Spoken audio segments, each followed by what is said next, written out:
ಅಪ್ಪಾಜಿ ಅವ್ರನ್ನ ಅಂತ್ಯ ಸಂಸ್ಕಾರ ಮಾಡಿ ಎಲ್ಲೋ ಮೈಸೂರಿಗೆ ಹೋಗಿ ಅಂತ ಹೇಳ್ತಾ ಇದಾರೆ. ಇದು ಯಾವ ತರ ನ್ಯಾಯ ಅಂತ ನಮ್ಗೆ ಅರ್ಥ ಆಗ್ತಾ ಇಲ್ಲ. ಸರ್ಕಾರಕ್ಕೂ ಕೂಡ ಯಾಕಂದ್ರೆ ನೀವು ನೋವೈ ಕೊಟ್ರಿ, ಈಗ್ಲೂ ಕೂಡ ಅದನ್ನೇ ಮಾಡ್ತಾ ಇದೀರಾ. ನಮ್ಮ ದೇವಸ್ಥಾನ ಎಲ್ಲ ಕಡೆ ಇದೆ, ಅಯೋಧ್ಯೆನೆಲ್ಲ ಯಾಕೆ ಬೇಕಿತ್ತು? ಯಾಕಂದ್ರೆ ಅಯ್ಯಪ್ಪನ ಜನ್ಮಸ್ಥಳ ಸರ್, ಅದಕ್ಕಲ್ಲಿ ಬೇಕಿತ್ತು.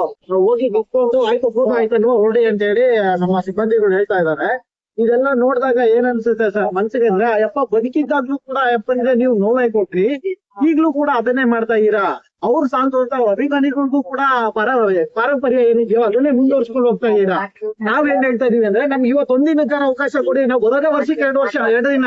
ನಾವು ಬೇರೆ ದಿನಗಳಲ್ಲಿ, ಸಾಮಾನ್ಯ ದಿನಗಳಲ್ಲಿ ನಾವ್ ಇಲ್ಲಿ ಬರೋದೇ ಇಲ್ಲ. ಬರೋದು ವರ್ಷದಲ್ಲಿ 2 ದಿನ, ಒಂದು ಹುಟ್ಟುಹಬ್ಬದ ದಿನ ಮತ್ತೆ ಇನ್ನ ಪುಣ್ಯಸ್ ಮಾಡೋ ದಿನ.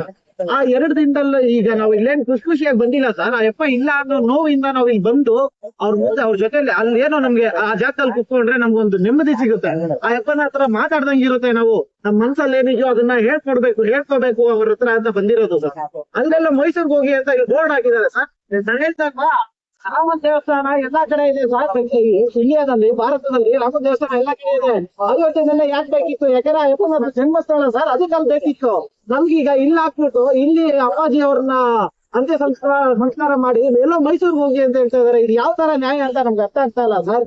ನಮ್ಮ ಅಧ್ಯಕ್ಷರನ್ನ ಒಳಗಡೆ ಬಿಡಬೇಡಿ ಅಂತ ಇಂಜೆಕ್ಷನ್ ಆರ್ಡರ್ ತಂದಿದ್ದಾರೆ ಅಂತ ಹೇಳ್ತಾ ಇದಾರೆ. ಹೌದು.